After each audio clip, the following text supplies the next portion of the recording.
Today I'm starting a brine for, let's see if I can get this centered, for pastrami. In here I have half a gallon of water, 1 cup of salt,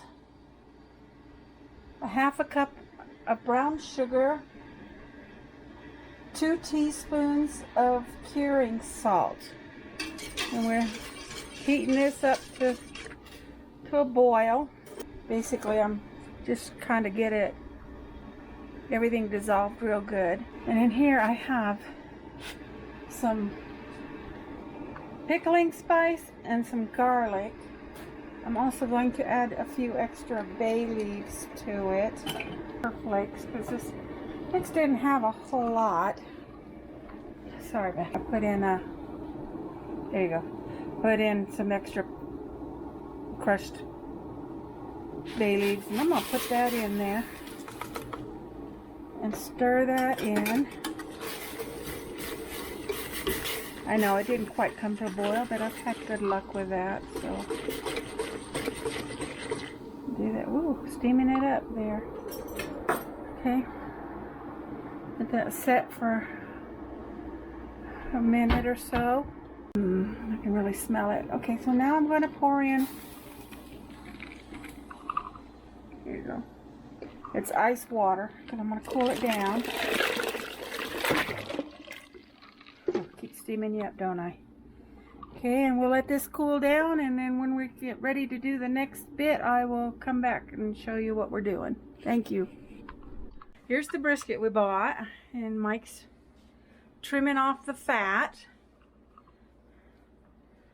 We'll leave some fat on there. We won't take it all off. You can't get it all reasonably. I mean, yeah. But you don't want, I don't like big mouthfuls of fat. I don't know about, especially if it's smoked. You need some for flavor. Yeah. But you're going to leave some fat, and you're going to take a little meat here and there. You know, you just do the best you can. This is the fat that I cut off of there, trimmed off of there. This is my hand here, as you can see here. What size it is, I guess. It's quite a bit. A couple pounds probably. This is what's left. You can see there's still bits of fat. And there's 2 of them, and we're getting ready to bag them up. We've got these 2-gallon Ziploc bags, and we will put that in there. There's one, and there's the other. And then go get the brine. And then we're going to do that here? Yeah. Okay. We can get something to scoop it out, or you want to pour it? I don't mind pouring it if you're willing to take the risk. Okay.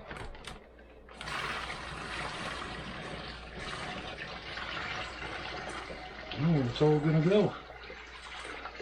Oh no, it'll never fit. Let me go get you the container. Oh no. Sorry. Hurry. Hurry. So this container here helps us just contain this. We don't trust the seal. Not when it's that full of liquid and meat. I don't know if I can. I think I need help. Okay. What do you want me to do? Start zipping it. Unfortunately, I'm still.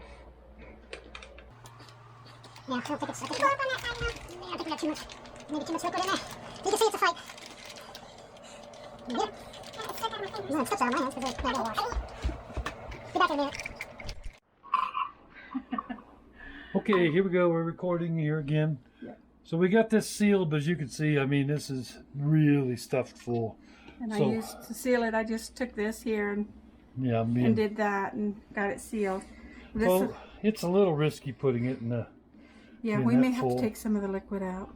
But we'll try it for now and see what happens. Try and get it in the fridge now. Okay, I'll be back in 6 days, whether 7 or 5, whatever we decide to go with on that. Minimum 5, but you can go up to 8, I've heard. So you should move it around every day to make sure that it's. I think that we're going to have to deflate that some. I think so. Okay, we'll see you when it's brined. Bye. Okay, this is the recipe for the whole brisket. I'll have it down in the description, but this will just give you a quick as to what I'm getting ready to do. Now you'll half this if you do a half brisket. Yeah. If you buy a corned beef, it'll be half a brisket, so you would half this. Anyhow.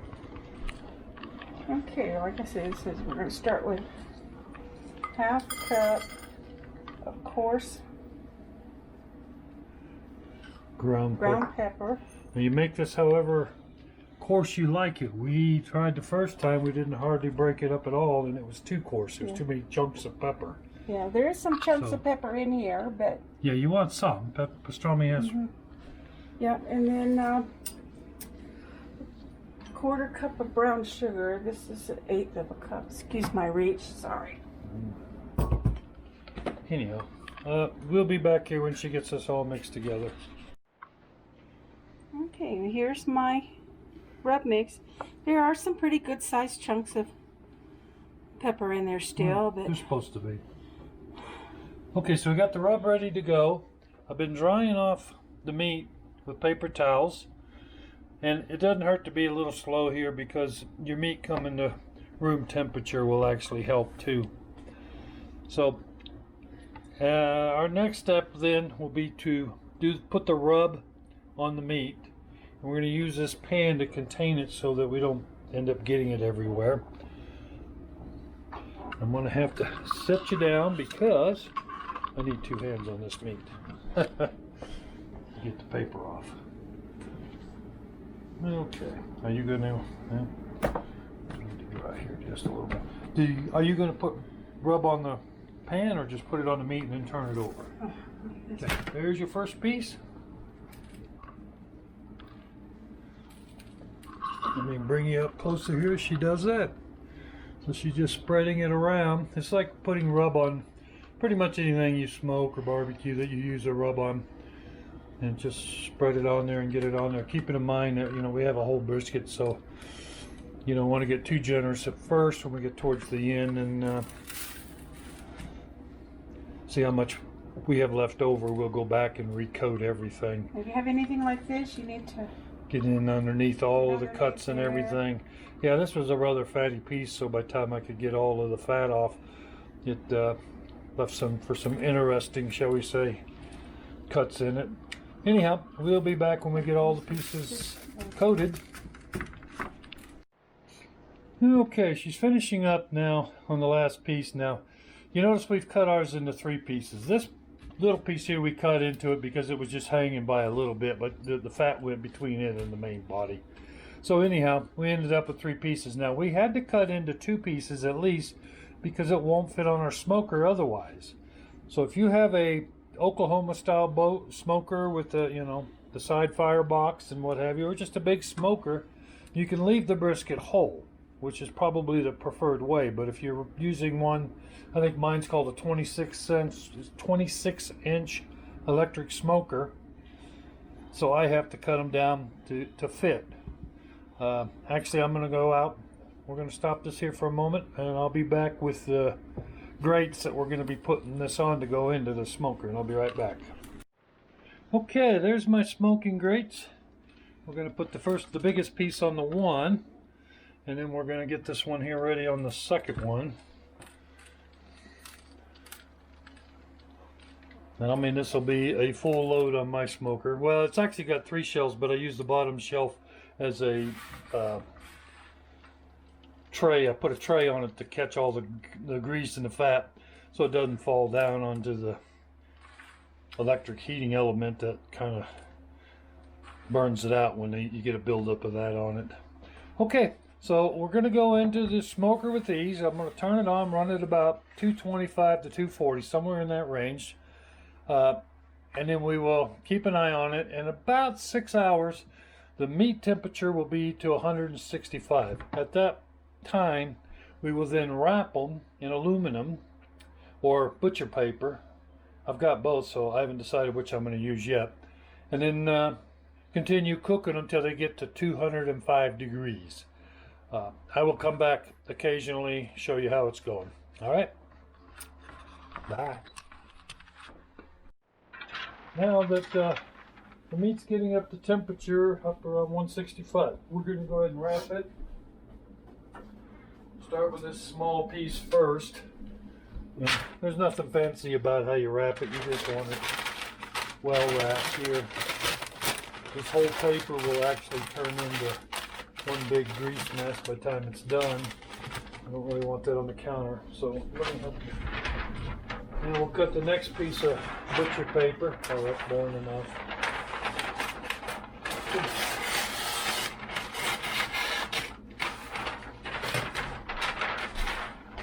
Ready? Ready. Now, you know, you can use aluminum for this. We have in the past, and it works just as good, I thought. I think I'd go this away, and then that away.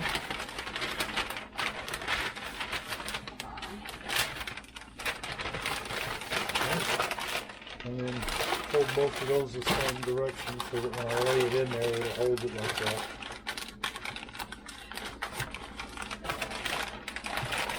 Yeah, you're limited by the width of the paper, but I think that will work just fine. Okay, I'm going to go set those back on. And I got one more piece to bring in and wrap, but we're not going to record that. It's the same thing. And then we'll be back with you when it's done, because from here, we'll cook it up until it gets to about 205. That'll probably be another 4 or 5 hours. It's already been 7 hours to get it to 165, but when you're cooking at 225 to 240, it can take a little while. So I'll be back later when it's all done.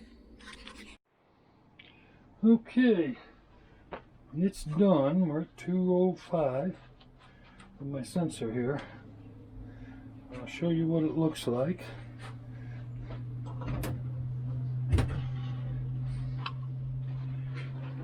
Pull the sensor out. Well, I mean, it fell out. That's how done it is. Now this paper, you can't tell, it's just soaked in grease. And it's even got it down in my grease pan that I catch the grease with. Excuse my arm there. And that's what it looks like. Now this will go, we'll set it in the oven with the door ajar. Leave it there about a half hour, and then I'll take it out and unwrap it and then let it cool so I can put it in the fridge tonight. It's already almost 8 o'clock, so it's not going to get sliced tonight. So when I bring it and take the paper off, I'll show you that next. So now the half hour sitting in the fridge, sitting in the oven is a half hour's up. Now we're going to unwrap this and show you what this will look like after it's cooked. And like I said, this paper, and you can see even a little grease down there. Yeah, you can see that. This was a rather fatty piece, so it's ample grease. Try to keep it from getting all over everything. I have to excuse my hands here and blocking the view, but the thing is still pretty hot. And what I'm going to do, excuse my arm there, but I guess I'll set in the trash. And put the center of this back up. Oh, look at how tender that is. It is so soft. Oh. Anyhow, so that's going to sit there a couple of hours, cool down, and then I'll put it in the refrigerator tonight. It's already after 8, and then tomorrow I'll slice it up. We'll get to see what that looks like. I'll be back then. Okay, so I got the pastrami out of the refrigerator here. It's the next morning. I'm going to put this here at a little different angle. We're going to slice this dude up. I've already been started here to get a few slices here, little smaller slices here. You can see there how thin this slicer's doing it. I just did a review on the slicer, so we don't need to really worry about that. So